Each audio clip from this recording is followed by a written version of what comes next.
ndikulandileni abale okondedwa kulingaliro la mawa wa lero, mawa wa pa 3 January 2023. okondedwa ngakhale chaka cha sintha koma ife tipitirizabe kuphunzira mawu a Mulungu pamutu omwe uja onena kuti akadati zofuna za wanthu ndi zolingalira zawo zizithekadi pa moyo wanu bwezi pano mutayowalidwa kalekale. Moyo wanu amausunga ndi Mulungu, chonde musaleka kuyenda naye. Ndipo mmawa wa lero okondedwa ndi phunziro namba 7 limene likuchokera pa numeri 23 ndime yake ya namba 13 pana ndime ya namba 26. Mawu a Mulungu mchichewa cha lero akuti, kenaka Balaki anauza Balamu kuti tiye tipite limodzi kumalo ena komwe ungawaone, udzangoona gulu limodzi osati onsewo, ndipo pamenepo ukawatemberere m'malo mwanga. Tsono anamutengera ku munda wa Zofimu pamwamba pa phiri la Pisiga, ndipo kumeneko anamanga maguwa a nsembe 7, ndipo anapereka nsembe ng'ombe yayimuna imodzi ndi nkhosa yayimuna imodzi pa guwa la nsembe lililonse.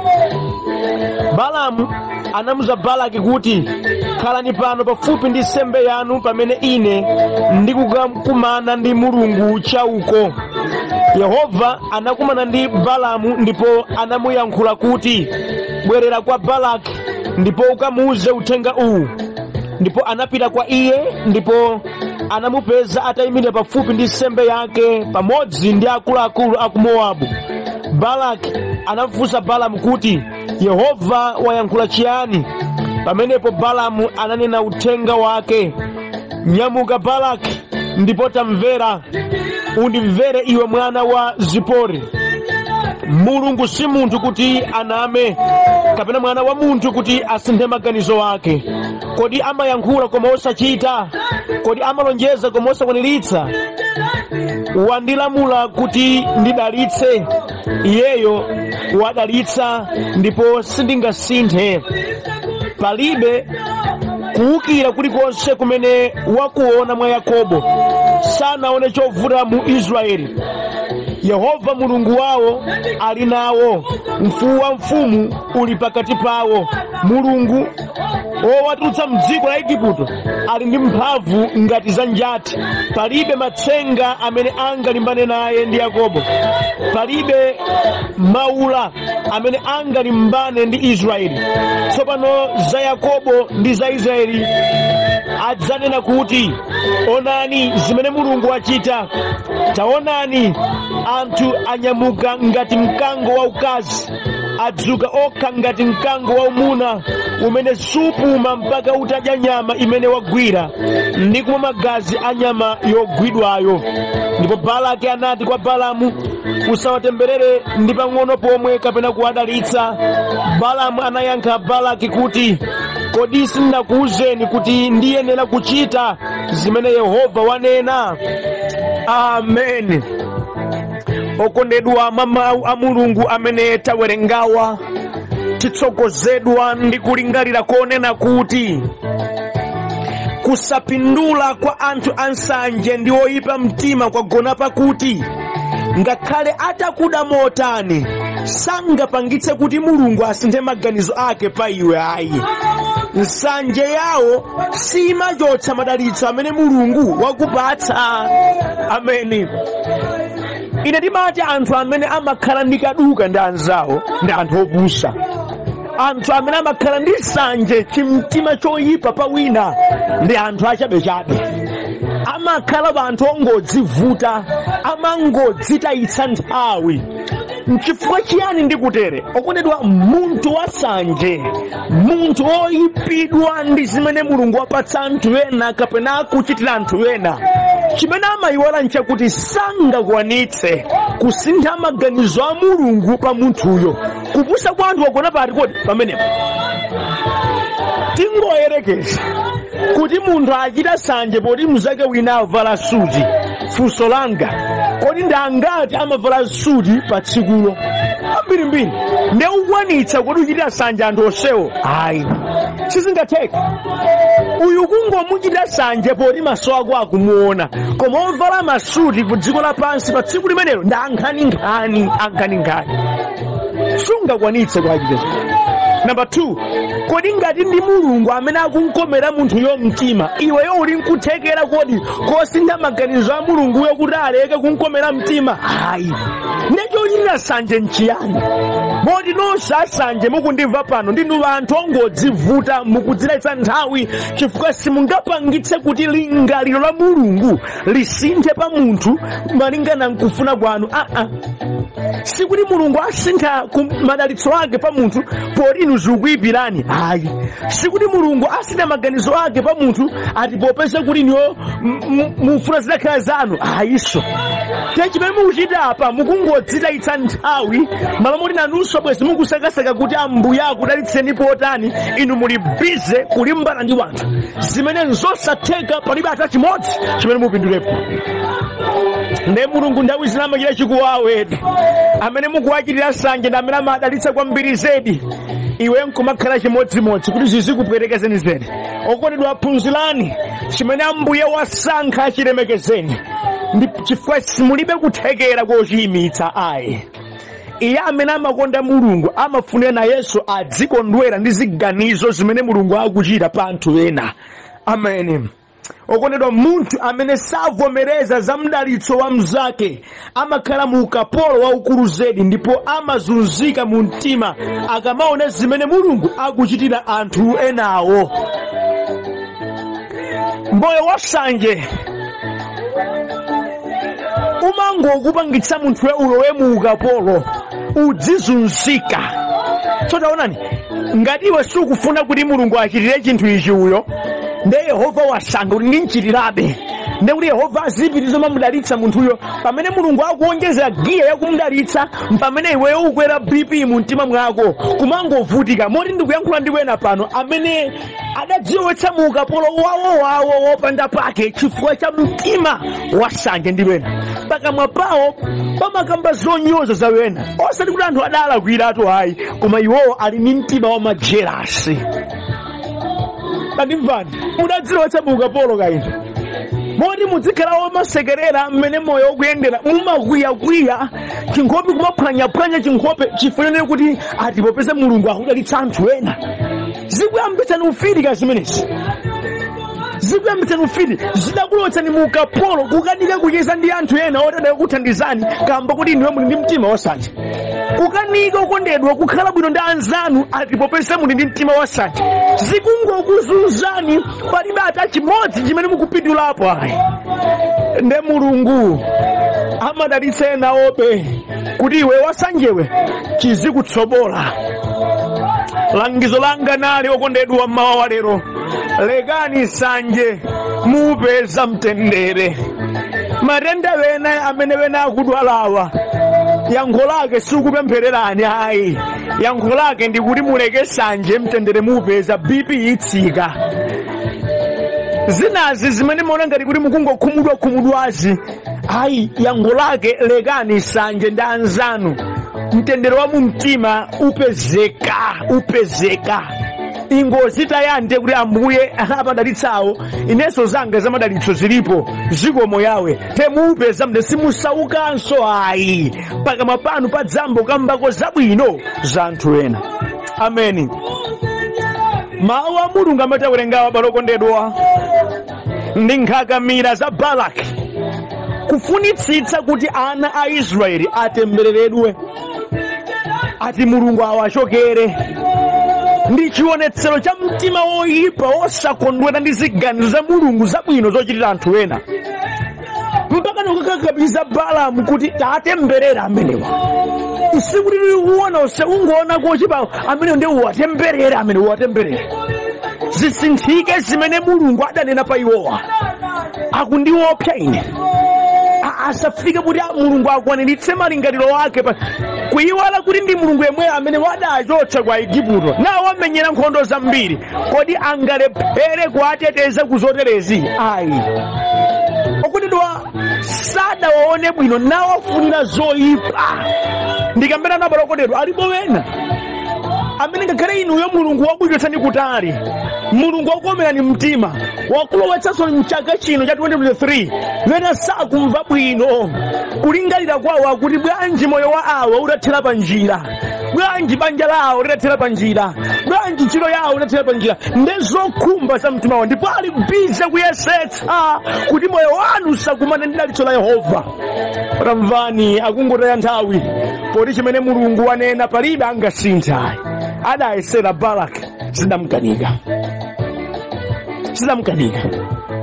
Onerewa amakhala odzipereka kumaita kudzipereka kuti ine koma zilephereke ndithu ameneyu aunyada ameneyu zimkanika ameneyu basa aone kiyama ameneyu okondedwa mupita nazo kuti sanje tandimvani zisanje zimene mwalowa nazo muti wenjero ndefiridzi mupita nazo kuti moti simudavomerezebe kuti Yehova satengera malingaliro wanu zimadakhazikitsa zimamachita kodi. Tandimvani Balaki zidamvuta chifukwa mulungu adaulula mganizo lake kumuuza Balamu kuti mukamuuze Balaki sindine munthu kuti ndiname ayi, sindine munthu kuti ndisine maganizo anga kuti ndidzalonjeza zinosakwaniritsa zimene ndidayankhula pana Israeli zidzachitikabe wina afune kaya asafune zidathekabe. Ameneyi ndiye mulungu, ameneyi ndiye mulungu ndipo malemba anenetsa ali yemweyo dzulo lero ndi kunthawi zonse. Zimene adachita apa akadachitabe mpaka na lero kuti wonse odukidwa ndi moyo wa anzawo umene mulungu waudalitsa adzachiritsidwa manyazi ndithu. Okone mama wa amene watiphunziramo zinthu zinayi izi. Choyambirira zinthu zimene mulungu wampatsa munthu wina sizimasinthidwa ndi maganizo a wanthu, ngakhale kuti akhoza opezeka wena osamfunira zabwino munthuyo.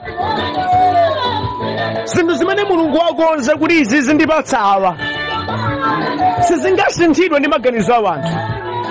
Olo ngakhale anthuwo atamfunira kuti bwanji zikadapitirirapo potere kapena bwanji zinakachipa olo mutamuganizira bwanji ngati mulungu atsimikiza izi zichitika ndithu. Zikutanthauza chani zimenezi? Ndekuti kumuda munthu amene Ambuye wamudalitsa nkutaya nthawi, kumnyoza munthu amene Ambuye akuchita naye nkutaya nthawi, chifukwa chitsimikizo chimene mulungu adayika pa iyeyo sichisinthika ndi mnyozo wanu ayi. Ine tukale ndinkadandaula vanthu akamandinyoza, vanthu wena akamunetsa kusakondwera ndi ntchito imene ndigwira kapena machitidwe anga, koma nditaphunzira mawu a mulungu kuti ngakhale minyozo, ngakhale machitidwe oyipa ondichitira anthu sangasinthe chikondi chake cha mulungu pa ine. Ndaleka nkhawa, ndaleka kudandaula. Anthu akhoza kusambwadza mmene angasambwadzire koma sangathyola laini ya ubale umene uli pakati pa Yehova ndi ine. Ndecholilira nchiyani?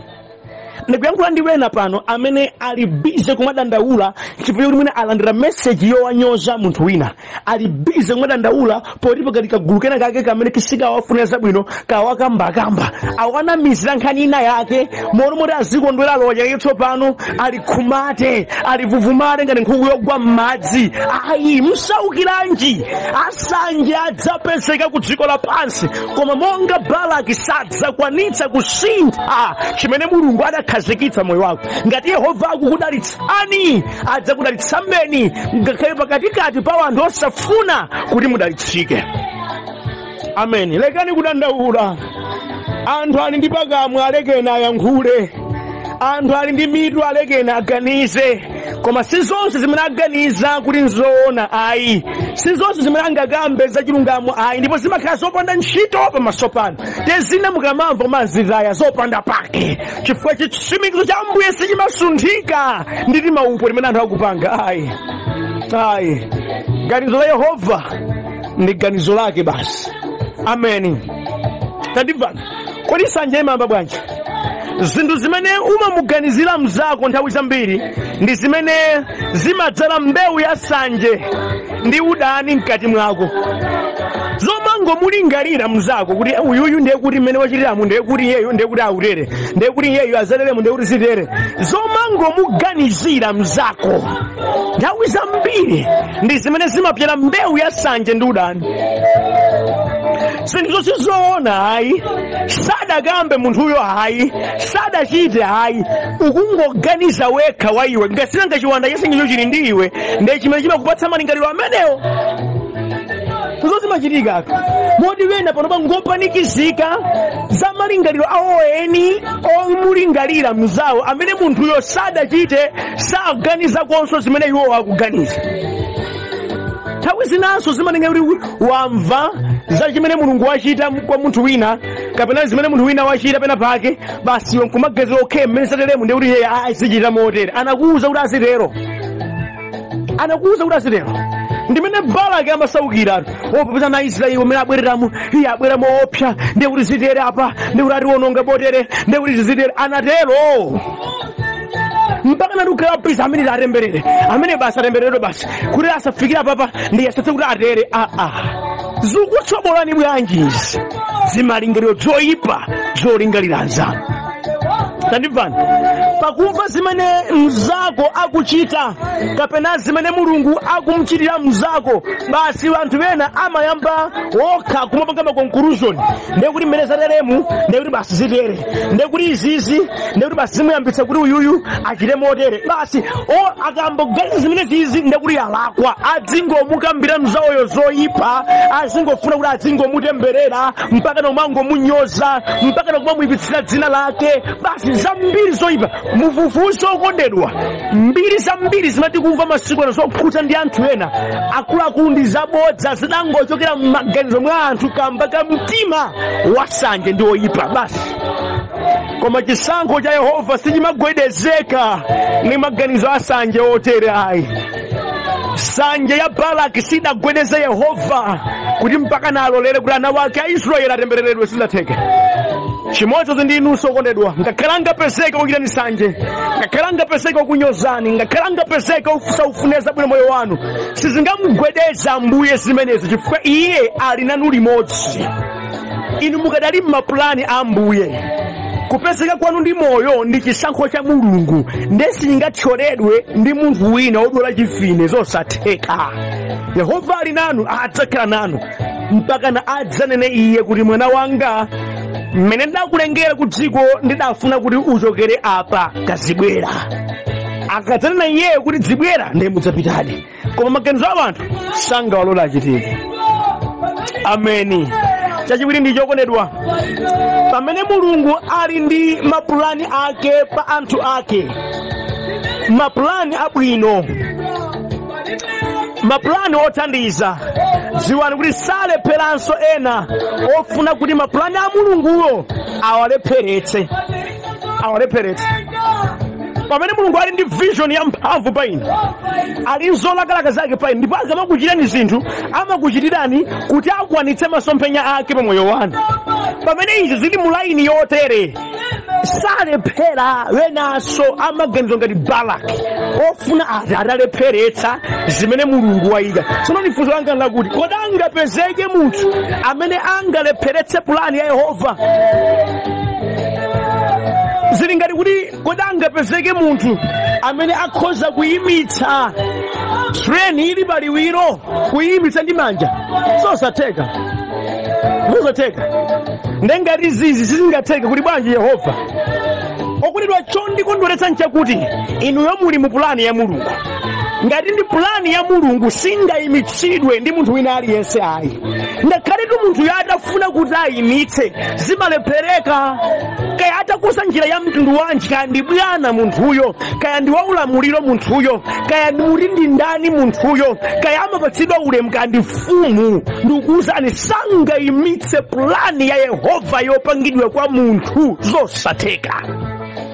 Kodi ndikulimbikitseni inu amene mukudandaula popeza kuti mwina ena kanda bwana wanu kanda anzanu kanda mfumu wanu akufuna atasintha chimene Mulungu adakupatsani. Dziwani, dziuzeni mu mtima awa wangolephera kale, chifukwa ngati ndi Yehova adachita izi palibe mmodzi amene akhoza kulepheretsa. ana Israeli adali mpulani ya Mulungu kuwachotsa kwa Igupto kupita kwa nani?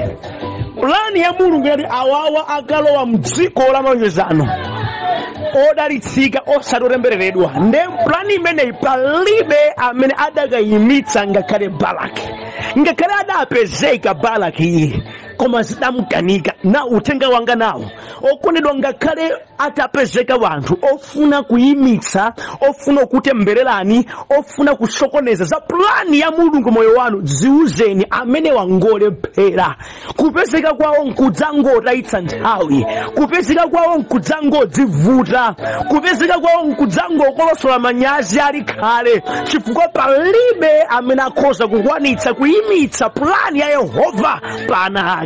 Palibe. Mukudziwa odalitsika adzapezeka monga plani ya Mulungu, ndiponso ofuna kuti odalitsika atembereredwe adzapezekanso, koma sadzakwanitsa. Amphatso zawo za uzimu adzapezeka monga mwa plani ya Mulungu. Anthunso ofuna kuti mphatsoyo ayipake ndowe dzinyunkha adzapezekanso, kuti basi munthuyo amuzimitse adzapezekanso, koma iwowa sadzakwanitsa. Mukudziwa alipo wena ake amene Ambuye adawadalitsa, koma wena akuwapaka zoyipa kwambiri, kumuona ngati anthu olakwa, anthu amatama. Yeti anthu sali choncho, amenewa sadzapita patali, sikudzatheka kuti apambane. Okona banja labwino la mtendere Mulungu mplani yake kupereka, ndiye ofunanso kuti banja litatha munthu adzizunzika adzapezekanso, koma mawu ondigwira mtima sadzakwanitsa kutero. Palibe munthu amene akhoza kufufuta plani ya Yehova, kulibe. Palibe munthu amene akhoza kusokoneza plani ya Ambuye nkuthekadi. Sikudzatheka munthu kulimbana mchauta iye nkuwina, kulibe. Moti wonse akuyesayesawa tiwauziretu mawu, auzendu ni mawu, dziuzeni mawu, ngolephera. Ndikuyankhula ndiwena pano amene mukuchita izi ndinuyo, ndikuuze ndinu munthu olephera, chifukwa simungamenyene mchauta nkuwina. Chanzeru mungachite nkulapa ndi kuyamba kwatsopano ubale wanu ndi Mulungu basi. Ameni. Zimenezi ndezingakuthandizeni basi. Zimenezi ndezingakuthandizeni. Enatu amangogundika kukhala bize ati kuti alepheretse zimene Mulungu adakonzera moyo wa ena. Zosatheka. Palibe adzapambana pa chimenechi. Balaki adalephera. Inunso mukamafuna ena zoyipa mudzalepheranso. Chachitatu okondedwa, dziwani zingavute zingatani, Mulungu sadzayendetsedwa ndi maganizo a anthu. Olopata limba chimtundu wanji, Mulungu ndi Mulungu payekha, sadzayendetsedwa ndi maganizo a anthu. Sikudzatheka kuti munthu atsogole ndiye basi Mulungu kumatsatira, munthuyo nkumane kuti ayi Ambuye bwerani kuno, Mulungu kumatsatira. Sikudzatheka. Kunena kwina pangavute pangatani, munthu olengedwa sangasanduke Mulungu yonkukhala pansi pa munthuyo, kulibe. Monga mwachilengedwe munthu ali pansi pa ulamuliro wa chauta basi.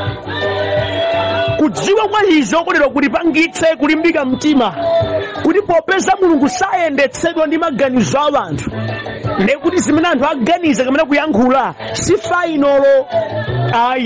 Final say ili m'manja mwake mwa Yehova mwini kumwamba ndi dziko lapansi. Moti musamaopsezedwe ndi zofunafuna za anthu. Musamaopsezedwe ndi mapulani toyipa anga limene Balaki adali nato, takuti bwanji lere atipereke sembe apa kuti awapana tamwatemberere. Tere akungodzivuta amenewa. Mulungu sayendetsedwa ndi maganizo a anthu kapena zofuna zawo.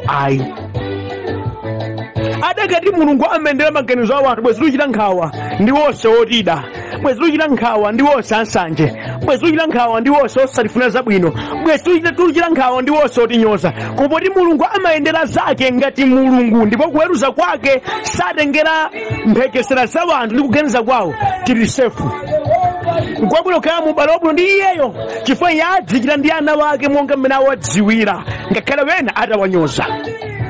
inu kamusamona ndaule muti awanyoza modera aya alekenika kora zanu ndi chauta zili bwino. Ameni. Tandimvani chinthu ichi pamene vanthu agundika kukufunirani zoyipa, Mulungu musaleka kukudalitsani. Ayi, angapezeke wanthu umakoza timaupo ndi mapulani kugundika kukhala bize kukufunirani zoyipa kapena kuti kumakutembererani, kumakunyozani, kuchita kena kalikonse kuti mumve kuwawa kapena kuti atsekeleze zimene Mulungu anakupatsani. Chokondweretsa nchakuti Yehova saleka, saletsedwa, sachinjirizika kudalitsani be, kudalitsa mbeni, kukudalitsa mbeni pakatikati pa zimenezo.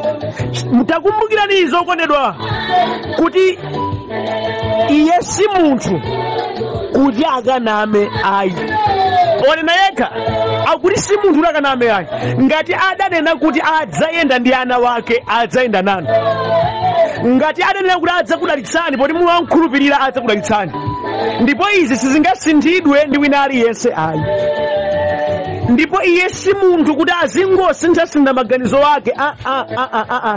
Ayi, ayi ndithu Yehova sasintha maganizo ake mwachisawawa kulibe. Mawu ake ngokhazikika ndipo ndi amphamvu. Zimene adalonjeza adzakwaniritsa, zimene adanena adzachita. Pangafupike pangatalike tili kudziwa mawu a Mulungu ngokhazikika. Ameni. Zimanayo mkulu Ambuye ndi zokhazikika, mkhulupirireni. Awa anyoze, awa aseke, koma chimene Yehova adayankhula chidzathekabe basi. Chotsiriza okondedwa, mphamvu za Mulungu zili ndi kuthekera kosanduliza matemberero ndi minyozo kukhala mdalitso ndi chiyamiko. Balaki adafuna kuti ana a Israeli atembereredwe kudutsira mwa Balamu, koma tamvani, maloma kuti Balamu atemberere ausintha language mpaka na akudalitsabe, kuwatchula ana a Israeli ngati mkango wa umuna, ngati mkango wa ukazi, kuwatchula kuti iwo ndi amphamvu ndipo adzadalitsika ndithu. Zasintha. Mphamvu za Ambuye zili nkuthekera kosanduliza kena kalikonse koponyedwa kwa inu ngati choyipa. Alipo bena okondedwa akhoza kukunyozani, koma Yehova minyozo yomweyo akhoza kuyisanduliza nakhala kutchuka kwanu ndi madalitso anu. Okondedwa ena mpano konza njira yakuti niwo mutayike muonongeke, koma Mulungu ali kuthekera kuti munjira yomweyo asandulize mpaka na inuyo nkudalitsika. Zimene bena adaziponya kwa inu ngati zodzakuwonongani ndi zimwezo zimene Mulungu akhoza kuzitembenuza nkuzisandutsa dalitso mpaka naso omwewo onyozawo, omwewo achipongwe nkupanga regret kuti nkadadziwa sitikadampitsa kumene kumalomota akavutike akukadalitsikanso. Ngamakhala moyo wanu dziwani ndili ndi Mulungu wochita zodabwitsa, amachita zake nthawi iliyonse ngati Mulungu. Mkhulupirireni okondedwa, mukhulupirireni ameneyo ndipo musaleke kuyenda naye. Ndiye mphamvu ndi madalitso wanu. Pamene tiyalowanso mchaka cha 2023, mistake imene khoza kukhalapo nyakuti muyende nokha wopanda Mulungu, yenda naye ni Mulungu ameneyo, chifukwa moyo wanu amausunga ndi Mulungu. Si chaka chakuti zikaya zabwino zokhazokha ayi, zovutanso zipezeka zambiri, koma Mulungu amene tiyenda naye atilanditsa kuzonsezo, ndipo mapulani ake pa ife akwaniritsidwabe ku ulemerero wa dzina lake. Mawa wabwino ndipo Ambuye akudalitseni kwambiri. Amen.